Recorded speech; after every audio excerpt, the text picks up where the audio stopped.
RCF.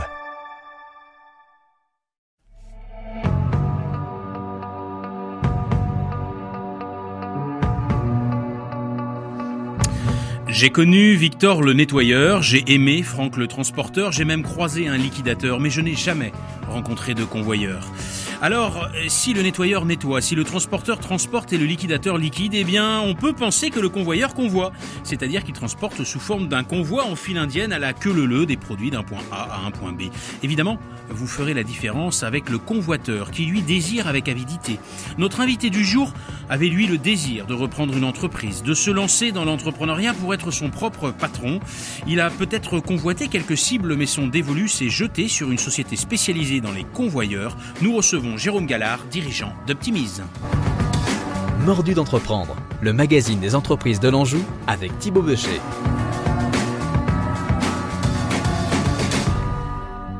Nous avons reçu à ce micro des vendeurs, des colporteurs, des créateurs, des repreneurs, des distributeurs, même des directeurs, j'en passe et des meilleurs, mais jamais nous n'avons reçu de fabricants de convoyeurs. Et pour cette première sur RCF Anjou et pour m'aider dans cette découverte, j'ai la chance, comme chaque semaine, d'être entouré, non pas des spécialistes du convoyage, mais des meilleurs chroniqueurs pour qui rien ne fait peur. Elle découvre toutes les semaines de nouvelles entreprises locales, mais trouve toujours le moyen de nous aider à mieux nous connaître grâce au développement personnel. Bonjour Anne Texereau, de quoi parlons-nous aujourd'hui ? Bonjour Thibaut, bonjour à tous. Aujourd'hui, je vais vous parler d'IA. Non, pardon, je ne vais pas vous parler d'IA d'intelligence artificielle, mais d'intelligence émotionnelle. Intelligence émotionnelle, c'est tout à l'heure en direct. Il est à la fois concret et pragmatique, mais peut aussi partir dans des délires stratosphériques avec des mimes, des bruitages ou des chansons. Bonjour professeur Maguin. Bonjour Thibaut, bonjour à tous. On ne va pas partir en transhumance aujourd'hui, mais pas si loin. Ah, on va voyager grâce à Yves Maguin et il est à lui seul. Un convoyeur de bonnes odeurs, de plats délicieux ou de recettes inoubliables. Chef, oui chef. Bonjour Hervé Chénaud. Bonjour Thibaut, bonjour à tous. Je vais vous parler d'un métier où le e-robot ne remplacera pas l'homme. J'avais oublié qu'il était bilingue. Il nous vient tout droit de Longuet-Jumelles. Il a repris cette entreprise il y a quelques mois. Il a déjà de nombreux projets en tête et a à ses côtés une équipe de champions pour relever les défis les plus fous. Bonjour Jérôme Gallard et bienvenue dans nos magnifiques studios d'RCF Anjou. Bonjour Thibaut Becher. Alors, votre entreprise, Jérôme Gallard, s'appelle Optimise. Est-ce que Optimise, c'est tout simplement parce que votre souci ou le souci de votre entreprise, c'est d'optimiser les déplacements des matières ou des produits sur un même site ? Alors c'est en partie ça. D'abord c'est un nom qu'on a choisi avec les salariés lors de la reprise, puisque l'entreprise s'appelait DMC au moment de la reprise, et puis pour des facilités de communication, on a plutôt choisi de changer de nom et on a d'abord choisi Optimise, mais Optimise pour optimiser. Pour optimiser. En fait, le but de l'entreprise, c'est d'optimiser la production dans des sociétés agroalimentaires. C'est de s'assurer qu'ils vont pouvoir produire plus et mieux dans leurs entreprises. Donc du coup, on a choisi Up pour upgrader, pour améliorer. On est un petit peu bilingue dans l'émission, il faut le savoir, donc ça nous gêne pas, on peut dire Up. Ok, et upgrader le système de production. Et donc, c'est devenu Optimise. Et vous dites, ce n'est pas vous seul à la tête de l'entreprise qui avez imposé ce nom ou parti dans un délire seul. Vous avez associé l'ensemble des équipes d'Optimise, en tout cas de DMC à l'époque, mais en tout cas, vous les avez associés au projet. C'est ça. J'ai souhaité que l'entreprise, pour moi, elle appartient aussi aux salariés. Donc, j'ai choisi qu'ils se reconnaissent dans le nom qui était choisi. Donc, on a fait quelques petits brainstorming avec toutes les personnes, que ce soit les personnes de l'atelier ou du bureau d'études. Et puis, on est arrivé sur ce nom-là. Optimise, voilà. Pour optimiser un peu les flux, les transports de matières, de produits. C'est ça, et aussi les postes de travail, c'est-à-dire que c'est un point qui n'était pas traité dans la société avant, mais en plus on essaye d'améliorer les conditions de travail des personnes qui travaillent sur ces lignes, et on essaye de travailler sur l'ergonomie des postes. Alors Optimise est donc le spécialiste des convoyeurs. Vous faites du convoyage. Alors pour ceux qui ne voient pas, le convoyeur, c'est cette espèce de système à rouleau qui va emmener des produits, on voit les colis. Alors dans tout ce qu'il a e-logistique, on en voit beaucoup, des gros convoyeurs énormes qui peuvent représenter des kilomètres. Vous fabriquez des convoyeurs pour l'industrie. C'est ça. Alors nous, on fabrique des convoyeurs. On est spécialisé dans le convoyage dans le milieu agroalimentaire, donc des convoyeurs en inox, avec des particularités qui font qu'au niveau hygiène, ils sont faciles à nettoyer et les bactéries ne restent pas sur les convoyeurs. Donc c'est pas tellement du convoyeur à rouleau comme on voit beaucoup justement chez Amazon ou ces sociétés-là, mais c'est plutôt du convoyeur à tapis en plastique pour que ce soit facilement nettoyable et qu'il n'y ait pas de souci de bactéries et de contamination des produits qui sont transportés, puisqu'on transporte à la fois du produit nu ou alors du produit emballé. Et quand on est sur du produit nu comme du steak haché par exemple, eh bien c'est mieux que ce soit propre. Oui, c'est mieux que ce soit propre. Oui, c'est pas mal. Mais ça veut dire que vous ne faites que de l'agroalimentaire. Vous êtes spécialisé là-dedans, je comprends bien. Mais est-ce que vous êtes capable de faire autre chose? On fait aussi de l'industrie. On fait de la pharmacie aussi, mais à peu près la pharmacie et l'agroalimentaire ont à peu près les mêmes exigences. Mais l'industrie représente une part plus petite de notre chiffre d'affaires parce que mes prédécesseurs n'ont pas spécialement développé ce secteur-là, quoi. Ils se sont cantonnés sur la partie agroalimentaire et moi je développe un peu plus l'industrie parce que j'arrive du milieu industriel, donc aujourd'hui j'ai un peu de réseau dans ce secteur-là. Donc je développe un peu plus l'industrie. Donc vous travaillez principalement pour l'agroalimentaire, mais pas que. Vous êtes capable de travailler pour l'ensemble des industries. Moi, je me régalais l'autre jour en découvrant dans une pharmacie, une très grosse pharmacie, que finalement, ils n'allaient plus chercher dans chacun des petits compartiments les médicaments, mais c'était un système de convoyeurs. C'est ça. Et les trucs étaient pris, c'est du picking automatique. Ça tombait sur un tapis roulant et hop, ça arrivait. Et la fille mettait ça dans le sachet et puis c'était fait, quoi. J'ai trouvé ça extraordinaire. Ça, c'est le genre de choses que vous êtes capable de faire. Alors ça, c'est vraiment très particulier parce qu'il y a beaucoup de robotique dans ce système-là. Et c'est des choses que nous on fait pas du tout, la robotique. En fait, on travaille pour des gens qui font des robots et on vient implanter des convoyeurs autour des robots. Mais toute la partie robotique, c'est pas nous qui faisons aujourd'hui. Voilà, chacun son métier. Et alors sur vos fameux tapis roulants, si on peut appeler ça des tapis roulants. C'est ça s'appelle des tapis roulants. Des tapis roulants, n'ayons pas peur des mots. Eh bien, ces fameux tapis roulants, rassurez-moi sur le fait que vous les fabriquez bien ici, à Longueuil-Jumelles, à côté entre Angers et Saumur, on va dire, et non pas que vous nous achetez des produits en Chine. Eh bien, je peux pas vous dire que j'achète pas des produits en Chine, puisque forcément, j'assemble. Voilà, c'est fait. J'assemble des produits que j'achète à l'étranger. On porte une attention particulière à l'origine des produits, surtout dans ces périodes un petit peu troublées où c'est un peu compliqué d'avoir des matériaux. Aujourd'hui, la force d'Optimise, et c'est ce dont je suis fier, c'est que déjà on conçoit nous-mêmes nos produits, nos convoyeurs, et puis ils sont quasi entièrement fabriqués sur place. On est intégré en usinage, en tôlerie, en mécano-soudure, on fait de l'assemblage, donc on n'achète que la matière première, on transforme et on assemble. Et après, on va livrer chez le client. Vous n'êtes pas qu'un assembleur qui récupérait des morceaux et puis qui les... vous avez donc peut-être au sein de Optimise, avec vos collaborateurs, vous avez peut-être un bureau d'études. C'est ça, on a un bureau d'études de 3 personnes aujourd'hui, donc qui conçoit et développe les produits. Donc ils ont un rôle de chargé d'affaires, ces gens-là, c'est-à-dire qu'ils suivent le projet depuis la commande jusqu'à la livraison pour s'assurer que le client il est satisfait de tout ce qu'il a reçu et qu'on répond bien à sa demande. Et puis donc ces 3 personnes au bureau d'études font la conception du convoyeur et après on transfère ça à une personne qui est chargée de faire le passage dans l'atelier, et dans l'atelier après ils vont fabriquer complètement le convoyeur. C'est vraiment du sur-mesure et vous êtes capable de faire du mouton à 5 pattes. Est-ce que vous avez notre spécialité, oui. Un diplôme de convoyeur? Vous avez un CAP convoyeur professionnel ou comment ça se passe? Alors pas du tout, j'ai appris le monde du convoyeur sur le tas.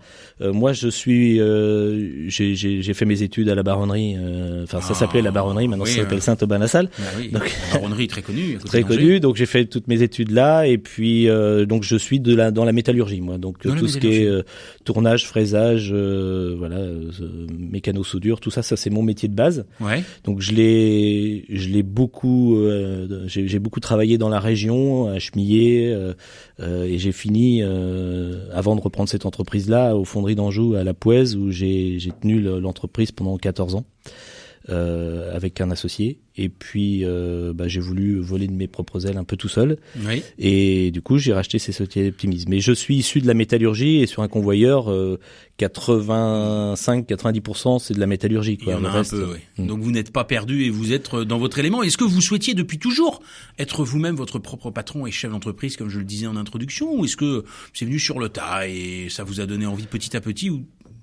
Alors toujours, je suis pas né avec une âme d'auto-entrepreneur. Scolairement, j'étais plutôt médiocre, donc bienvenue au club. Parce que là, on a réuni tous ceux qui étaient plutôt médiocres.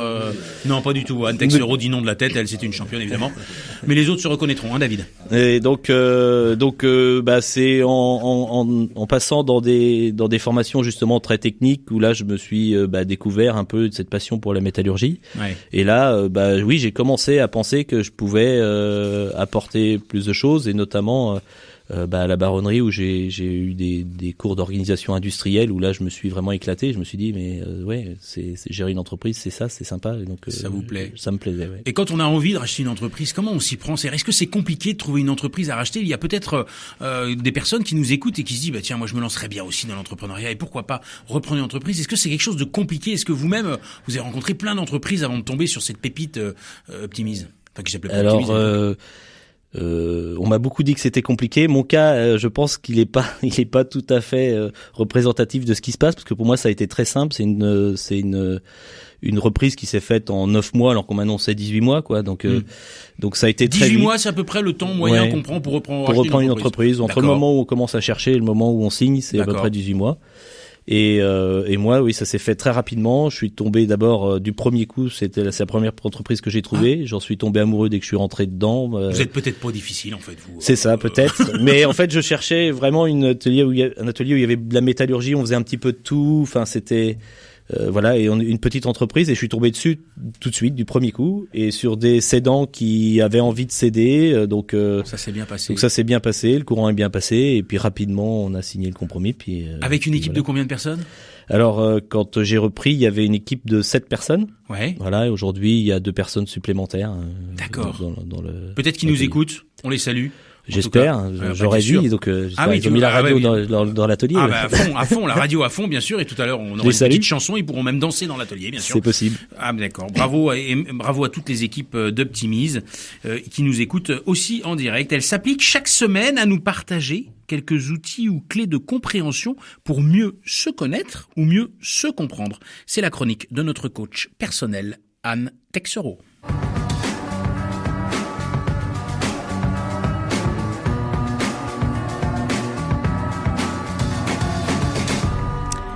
À l'ère de la robotisation, de l'automatisation, de l'intelligence artificielle, l'IA, on pourrait se poser la question. Si les robots ne vont pas nous remplacer, nous humains, soyez rassurés, il y a une chose que les robots ne savent pas faire, c'est ressentir et se syntoniser ou se synchroniser avec les émotions.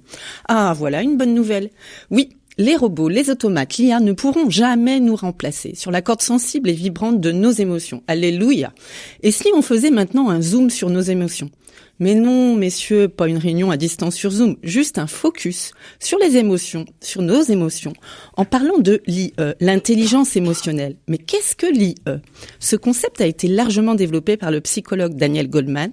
L'intelligence émotionnelle, c'est notre capacité à éprouver des émotions et en particulier à ressentir les émotions des autres. C'est la faculté d'être au plus clair avec nos états intérieurs et ceux de l'autre, d'être plus en dans les relations humaines, de porter attention à l'autre, d'être dans la bienveillance, décidément.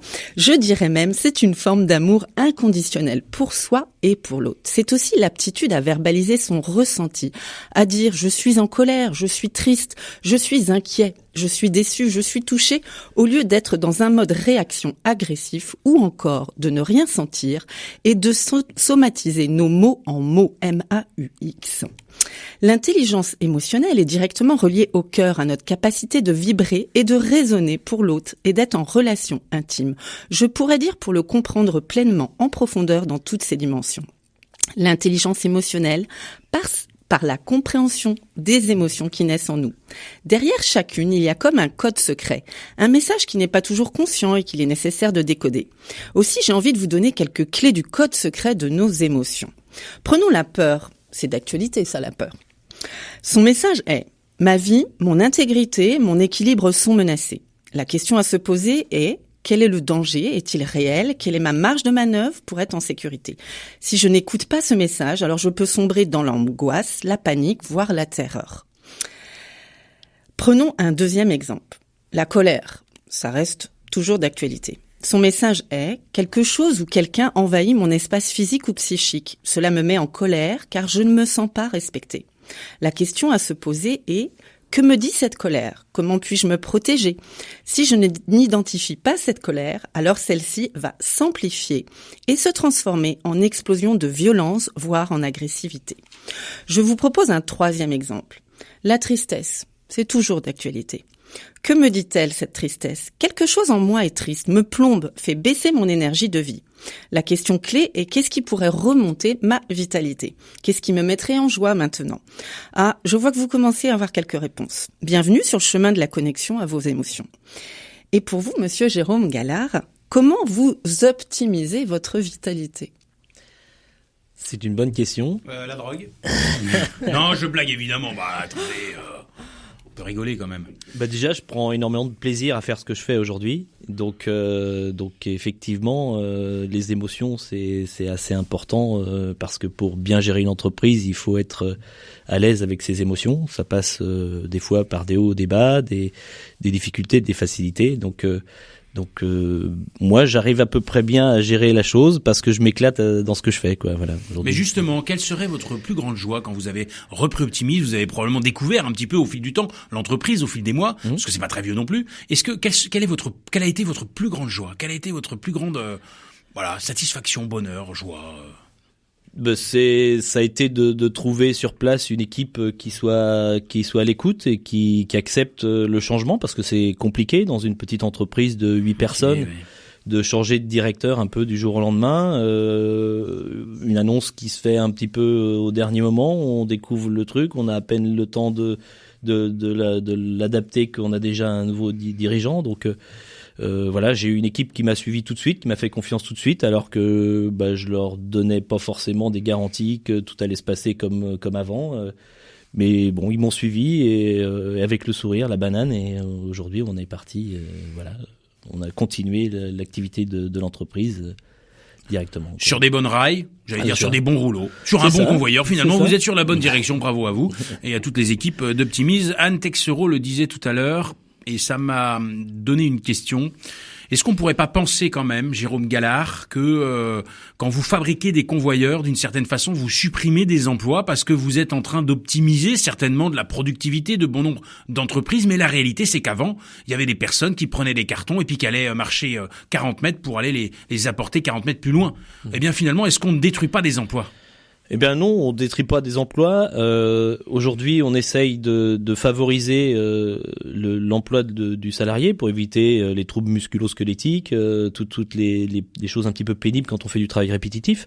Donc l'idée, c'est vraiment de simplifier le travail de l'opérateur. On a toujours besoin de quelqu'un qui surveille, surtout dans l'agroalimentaire où là, il faut surveiller qu'il n'y a pas une barquette qui va percer et salir l'ensemble de la ligne.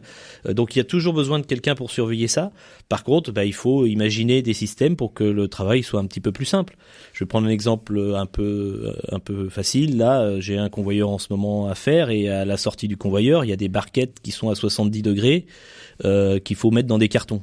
Aujourd'hui, les opératrices... 70 degrés, c'est chaud. Hein. Oui, c'est chaud, donc elles ont des gants, mais les gants, à force de manipuler, ils ont beau être très très performant, à force de faire ça pendant plusieurs heures, il commence à être chaud et ça devient pas gérable.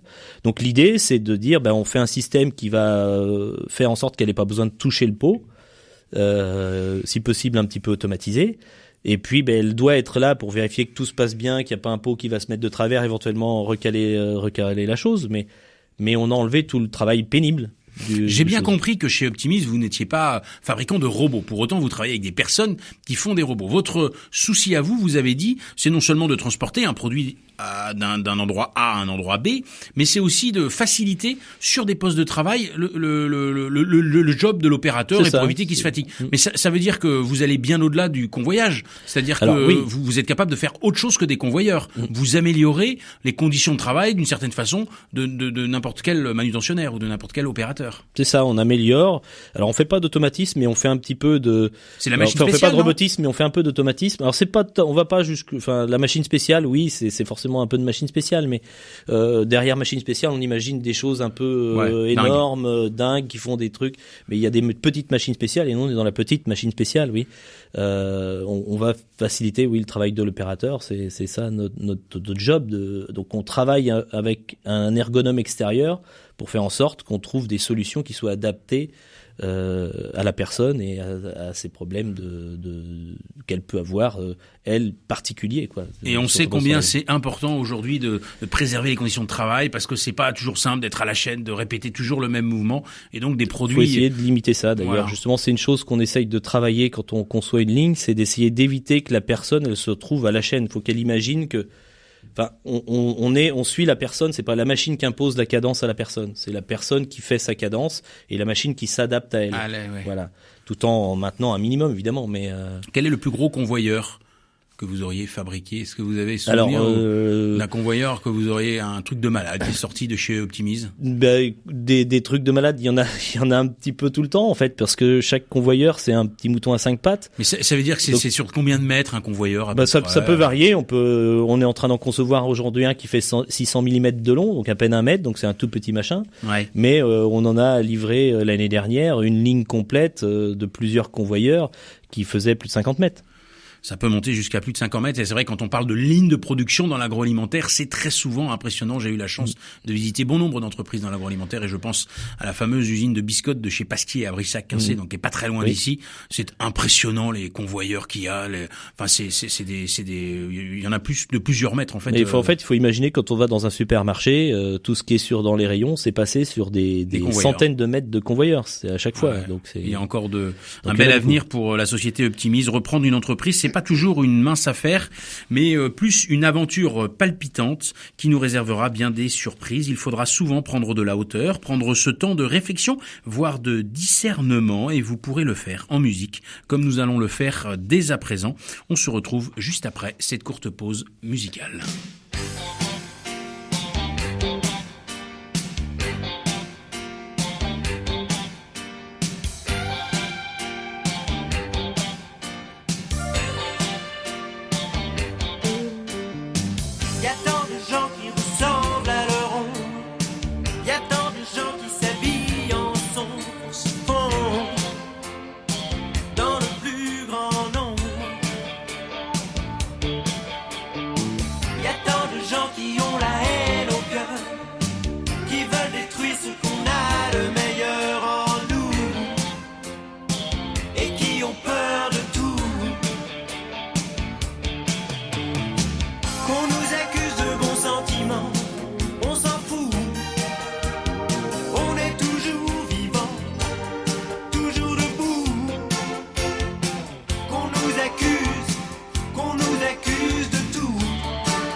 Quand on est ensemble, Michel Berger sur RCF Anjou et l'invité de Thibaut Becher aujourd'hui dans Mordu d'entreprendre. Lui aussi travaille justement avec ses collaborateurs et on en parle dans Mordu d'entreprendre.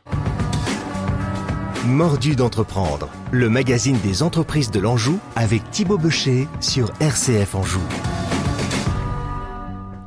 Je me demandais quel pourrait être le lien entre la musique et le convoyeur. Je pense que David a découvert ce qu'était le convoyage. Aujourd'hui, nous nous retrouvons en effet en direct avec Jérôme Gallard qui a repris l'entreprise Optimis, qui est le spécialiste du convoyage ou des convoyeurs, on va dire, et en particulier dans l'agroalimentaire, même si pas que l'agroalimentaire, mais surtout dans l'agroalimentaire. Et moi, je suis toujours épaté de voir toutes ces entreprises qui se spécialisent encore dans des niches. J'ai l'impression que c'est dans des niches. Est-ce que vous vendez vos produits, vos convoyeurs, ou vos pas machines spéciales ou petites machines spéciales, on va dire, mais est-ce que vous vendez vos convoyeurs uniquement en local, ou est-ce que vous les envoyez un petit peu partout en France? Alors, on envoie nos convoyeurs, on travaille principalement en local, dans la région Pays de la Loire, beaucoup en Vendée, parce qu'il y a une partie agroalimentaire assez importante en Vendée, mais partout dans les Pays de la Loire, pour des questions de proximité. Moi, je suis plutôt un adepte des circuits courts, donc forcément, travailler avec des clients locaux, c'est plus simple, on peut se déplacer plus facilement, échanger plus facilement sur des produits qui doivent être très précis, correspondent exactement à un besoin. On a besoin d'échanger beaucoup, donc plus on est prêt, plus c'est facile. Mais par contre, on travaille avec des gens de proximité pour des convoyeurs qui vont aller en Martinique, au Brésil. Ah, vous exportez un peu alors? Alors nous, on n'exporte pas directement, mais comme on travaille pour des gens qui font des unités de robotisation, qui eux exportent, oui. donc nos convoyeurs s'en vont à l'étranger, oui. Mais ils sont toujours siglés Optimis, évidemment. Évidemment. Et donc, quand vous vendez vos convoyeurs, est-ce que une fois que vous l'avez étudié, que vous l'avez fabriqué, est-ce que vous allez vous-même, les équipes d'Optimis, est-ce que vous allez vous-même installer les convoyeurs chez le client final ou pas vous? Non, on installe, on se déplace, on installe sur place, on fait la mise en service, on vérifie que tout fonctionne bien, et puis une fois que tout est bon, on s'en va. Et puis de temps en temps, on essaye de revenir un peu pour voir si tout se passe bien et faire le suivi de nos installations chez les clients pour vérifier que tout est conforme à ce qui s'est passé et qu'avec le temps, il n'y a pas eu... Ça veut dire que chez Optimis, il y a un service après-vente. C'est une espèce de maintenance régulière. Dès qu'il y a un problème après, on appelle Optimis, on a une hotline. Il y a pas une hotline, il y a quelqu'un qui répond, c'est pas un répondeur, donc c'est assez sympathique. C'est une personne vraie physique. C'est une vraie personne. Qui dit bonjour. C'est extraordinaire, ça. Non, mais c'est quelque chose qui existait déjà bien avant que j'arrive et qui est, je pense, une des valeurs importantes de l'entreprise, c'est qu'aujourd'hui, on s'attelle à ce que le client soit satisfait et donc on va le voir et on fait des cahiers de charges assez précis pour boucler le besoin du client, pour être sûr qu'on va bien faire ce qu'il nous demande. Vous avez votre entreprise est basée à Longué-Jumelles. Longué-Jumelles. Oui. Voilà, Longué-Jumelles avec j'ai envie de dire une dizaine de collaborateurs. Vous êtes à peu près une dizaine dans l'entreprise. Oui. Est-ce que vous êtes en phase de recrutement? Est-ce que l'entreprise se développe?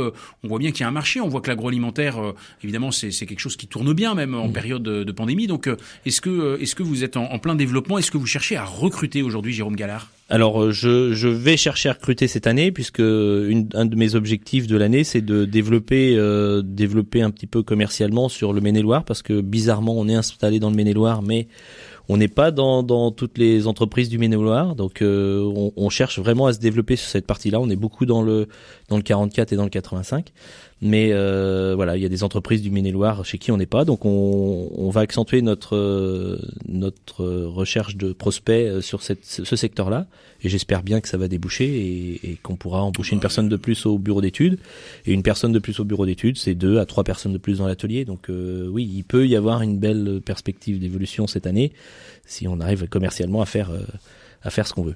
Et combien vous menez à bien de projets par an chez Optimis avec vos équipes? Alors c'est très variable, mais on va faire peut-être une trentaine de petits convoyeurs unitaires, et puis on va avoir 4-5 lignes de plusieurs convoyeurs à faire qui dépassent les 100 000 euros à chaque fois. Ouais. Ah oui, donc il y a des très gros projets qui, j'imagine, mobilisent toutes les équipes pendant pas mal de temps, quoi. Ouais, il y a des tout petits projets chez des gens qui commencent juste à s'automatiser. Je pense à un convoyeur qu'on a fabriqué pour Caillot Herboristerie qui est à Chemillé. Où là, c'est des gens qui commencent un petit peu à industrialiser leur production. On a fait un tout petit convoyeur de rien du tout, mais qui leur donne un bon coup de main. Et puis, on va faire des grandes lignes comme on a installé chez Tipiac par exemple l'année dernière, où là il y avait plusieurs dizaines de mètres de convoyeurs à installer avec des petites fonctions justement, des petits portillons pour pouvoir passer, des choses comme ça. Et vous êtes capable chez Optimis de gérer toutes les contraintes, non seulement sanitaires, ça vous l'avez dit, oui. mais aussi de température par exemple. Vous pouvez travailler dans le chaud, vous pouvez travailler dans le froid, produits congelés, etc. Enfin, vous êtes capable de gérer tout ça. Les conditions sanitaires, du fait de travailler dans l'agroalimentaire, on avait un petit peu l'habitude, c'est-à-dire que travailler avec le masque, la charlotte, les chaussons, enfin la blouse, ça c'est notre quotidien quand on est chez nos clients. Et puis sur toutes les autres conditions de chaleur, de froid, évidemment, on s'adapte. La sortie des fours, la sortie des frigos, le congèle. Là, en ce moment, on fait une ligne pour de la viande congelée, donc qui est congelée à moins 70 degrés, donc automatiquement, c'est très froid. Donc c'est pas chaud. Hein, il faut gérer ces conditions-là. Et vous avez un panel de clients fidèles qui finalement, dès qu'ils ont un petit projet d'agrandissement, une nouvelle ligne ou quelque chose, vous avez des clients récurrents finalement qui reviennent vous voir. Ils connaissent Optimis, ils connaissent le savoir-faire des équipes d'Optimis, ils connaissent aussi le service après-vente et la maintenance d'Optimis, et donc j'imagine qu'ils reviennent régulièrement chez vous. Ouais, c'est une des particularités de notre métier, c'est que on a des clients qui vont changer de convoyeur régulièrement, plusieurs fois dans l'année, ou qui vont faire évoluer leur ligne de production plusieurs fois dans l'année. Puis il y a des clients plus petits où on va aller voir une fois tous les 3-4 ans. Donc il suffit juste de leur rappeler qu'on existe toujours, qu'on est là. Se rappeler à leurs bons souvenirs. Et puis, mais en général, on a des clients qui sont très fidèles, qui sont assez contents de ce qu'on fait, donc ils reviennent naturellement. Ça c'est toujours, je trouve, une belle reconnaissance pour les équipes quand les clients reviennent et disent waouh, super, je suis vraiment content de mon convoyeur. Il est à notre émission ce que le professeur est à l'école. Il ne passera une bonne émission que si et seulement si il nous a permis de prendre un peu plus conscience de l'importance de prendre soin de la planète tout en restant branché. C'est l'exposé du professeur Maguin. Quand numérique rime avec écologique, avec Yves Maguin.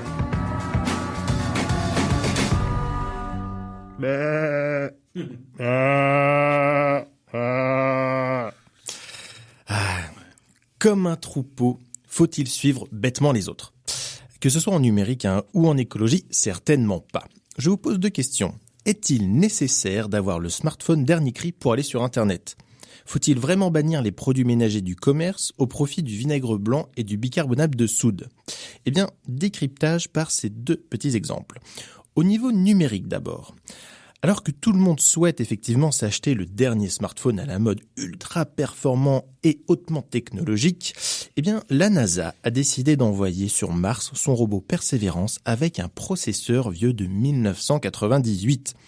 Et oui, ce composant qui est le cerveau de la machine a été plébiscité pour sa fiabilité, tant bien que la puissance a été multipliée par 18 en 20 ans dans les ordinateurs. Et puis, c'est bien dans les vieux pots qu'on fait les meilleures confitures, non ? Au niveau écologique, depuis quelques années, on se rue sur le faire soi-même, le fameux do it yourself, notamment dans les produits ménagers. C'est très économique sur le prix au kilo, mais est-ce toujours intéressant de se prendre la tête à jouer au petit chimiste ? Non. Eh bien non, l'association vinaigre blanc et bicarbonate de soude crée une réaction effectivement lorsqu'on les mélange ensemble. Alors on se dit, ah chouette, ça fait effet et tout, mais que nenni, l'effet mousseux est un produit, en fait, une réalité nulle, c'est inefficace. C'est comme si vous faisiez 1-1, ça fait 0. Bon, je vais pas rentrer dans les détails, mais le vinaigre a un pH bas, le bicarbonate a un pH haut. Donc les deux, en fait, vont se neutraliser en s'associant. Mais où est-ce que je souhaite en venir avec, bien sûr, ces exemples ? Eh bien, tout est une question de dosage et de pédagogie. À l'instar des convoyeurs, il faut escorter et accompagner les personnes dans leur utilisation du numérique, puis dans la mise en place d'actions écologiques. Car tout n'est pas aussi simple et facile que l'on pourrait croire. Il faut généralement penser les usages dans sa globalité et autour du cycle de vie d'un produit ou d'un service. Mais j'aurai l'occasion d'y revenir dans une prochaine chronique. Éduquer les gens, bien sûr, pour effectuer une sorte de transhumance réfléchie est donc nécessaire pour que notre bonne vieille planète ne s'essouffle pas trop en raison de nos choix d'opulence et égoïstes. Jérôme Gallard, j'ai une petite question pour vous. Quel geste faites-vous au quotidien pour la planète ? J'arrête de cracher mes chewing-gums dans la rue. Bravo Jérôme Gallard. C'est moi personnellement ou c'est au sein de l'entreprise ? Comme vous voulez. Donc, on prend tout. déjà dans l'entreprise, nous on essaye de donc on conçoit des convoyeurs qui sont entièrement métalliques, donc le métal c'est recyclable, ça c'est clair. On propose depuis quelque temps de récupérer les vieux convoyeurs de nos clients, de les évacuer et puis de les démonter, de trier les matériaux pour pouvoir les recycler. Et puis en ce moment, on essaye de proposer des moteurs qui consomment moins, des moteurs en 24 volts plutôt qu'en 220 volts, parce qu'en termes d'énergie, c'est beaucoup moins gourmand. Donc on essaye de faire venir nos clients sur ces niveaux-là d'écologie, mais on le ressent. L'entreprise, les industries sont en train de changer et ils sont friands de ça. Ouais, après, c'est surtout des habitudes qu'il faut changer, mais c'est à nous d'apporter des solutions pour que ce soit plus simple. C'est une mise en marche, c'est la volonté de faire mieux. Simplement, humblement, à son niveau, mais chacun progresse et c'est ce que vous essayez de faire au sein d'Optimise. Et je crois, Jérôme Gallard, sans trahir de secret, que vous-même, à titre personnel, si vous ne prenez pas soin de la planète, en tout cas, vous prenez soin des autres et vous êtes attentif aux autres. Vous êtes, je crois, investi dans une association qui s'appelle Cœur d'Anjou.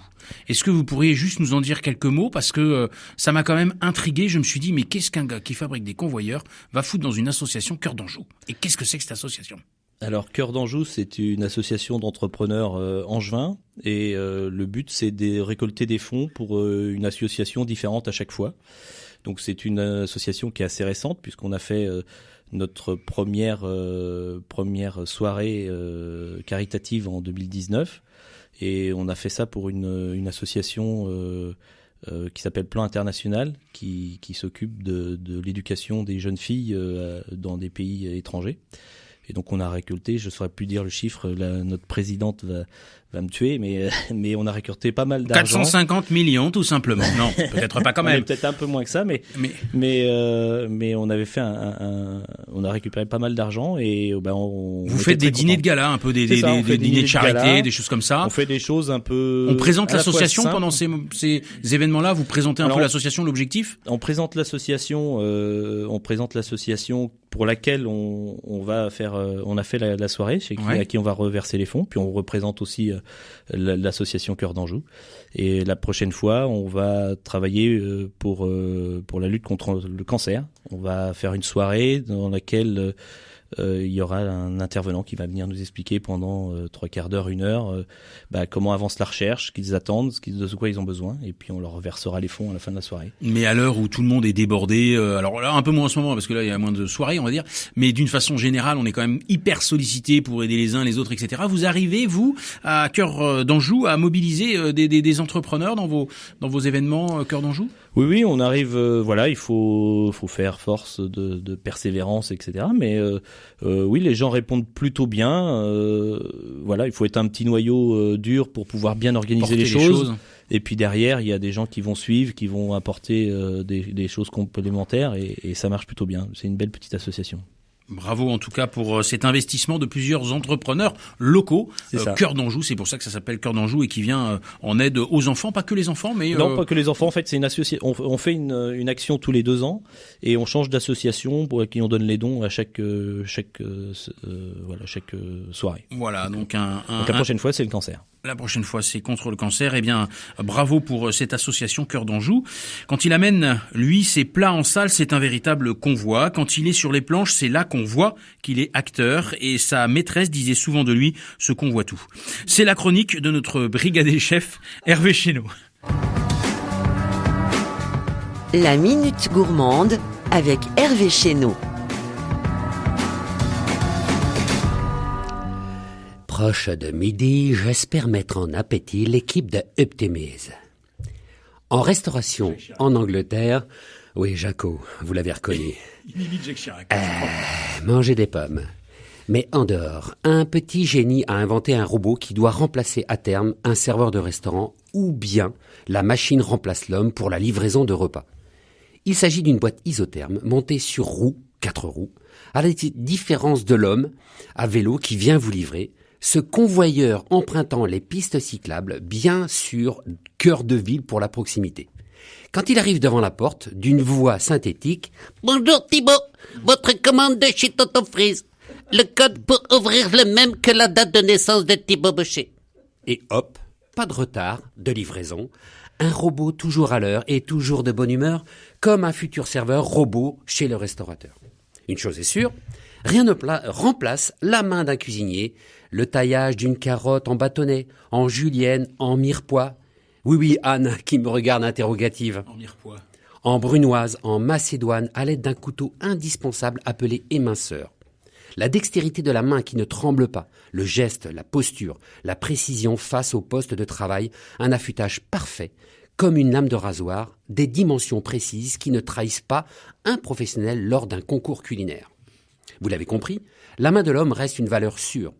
Bien sûr qu'il y a des robots en cuisine qu'il faut optimiser, ajuster, programmer, et ça c'est la réalité. Depuis quelques années, un four est devenu la Rolls-Royce des chefs. Il s'agit de la marque Rational, un four ayant 10 ans d'avance sur ses concurrents directs. Vous pouvez programmer jusqu'à 99 recettes de cuisson et surtout programmer ou convoyer depuis votre table de chevet pour les cuissons de nuit. C'est ce qu'on appelle la cuisine connectée. Vous, Jérôme, fabriquez-vous des convoyeurs à tapis alimentaires connectés à distance depuis votre salon ? Non, on c'est vrai que c'est de plus en plus automatisé, c'est de plus en plus robotisé, c'est de plus en plus connecté. Hein. On voit les convoyeurs de malades, ça monte, ça descend, ça tourne à droite, à gauche. Les colis ils sont lus avec des lecteurs, des machins, des trucs. Enfin, c'est dingue. Oui, non, mais on fait beaucoup de choses sur un convoyeur. Aujourd'hui, on va détecter du métal, on va faire des tris, plein de choses. Donc forcément, c'est connecté, mais bon, c'est pas connecté dans le sens numérique qu'on entend aujourd'hui. C'est de l'automatisme assez standard, mais c'est de la machine spéciale. Voilà, mais on peut aussi connecter pour pouvoir renvoyer des informations vers un central pour vérifier la teneur en machin chouette chose de tel produit. Enfin, tout est possible aujourd'hui. Mais ça, c'est plutôt lié aux gens qui font de la robotique. Nous, on va faire le convoyeur et le mécanisme tout autour, surtout. Vous êtes certainement très connecté, et pour autant, je dois vous avouer, Jérôme Gallard, que pour préparer cette émission, je suis allé sur Internet découvrir ce qu'était Optimize. Eh bien, je dois vous avouer qu'au niveau du site web d'Optimize, j'ai pas non plus été impressionné.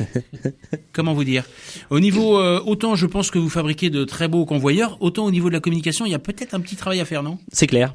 On travaille dessus. On a travaillé beaucoup sur l'année passée sur le nouveau nom et tout ce qui est plaquettes, cartes de visite, etc.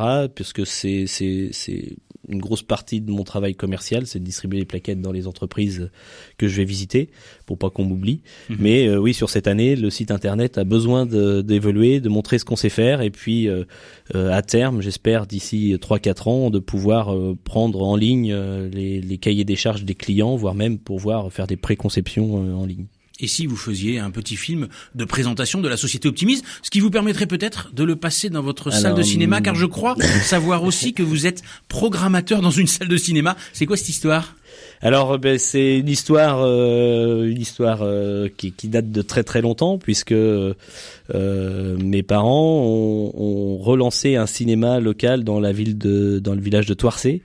C'est une petite salle qui date du début du siècle dernier et qui avait été retapée par des gens dans une association. Et mes parents l'ont remis en route avec d'autres bénévoles. Et puis ça continue, et là dernièrement on s'est installé tout seul, puisqu'avant on travaillait avec l'ABC 49 qui étaient des gens qui distribuaient des films, et puis ça s'est terminé, puis on s'est lancé tout seul, et du coup la salle devrait tourner. Évidemment, elle est fermée déjà depuis un petit moment, c'est un peu compliqué. Et je m'occupe de la programmation de cette salle de cinéma. Oui. C'est génial, c'est passionnant. J'adore ça. Oui. Bravo, moi je trouve extraordinaire ces entrepreneurs engagés dans leur entreprise pour fabriquer des convoyeurs, mais aussi sur le terrain, dans leur village, à faire un tas de choses. C'est ça, entreprendre. Convoyer, c'est transporter des produits d'un point A à un point B. Convoyer, c'est éviter les troubles musculo-squelettiques en limitant les ports de charge. Convoyer, c'est augmenter la productivité. Convoyer, c'est simplifier les flux, les échanges ou brassages dans une entreprise. Merci beaucoup, Jérôme Gallard, d'être venu à la façon Petit Robert ou Grand Larousse nous expliquer quel est le métier de votre entreprise Optimize. Bravo pour cette belle reprise, pour ces projets et ces investissements dans le monde associatif. Merci à toutes celles et tous ceux qui sont toujours plus nombreux et qui nous écoutent chaque semaine. Et je vous donne rendez-vous pour une nouvelle découverte dans la joie et la bonne humeur la semaine prochaine dans Mordu d'entreprendre sur RCF Anjou. Bonne semaine à tous.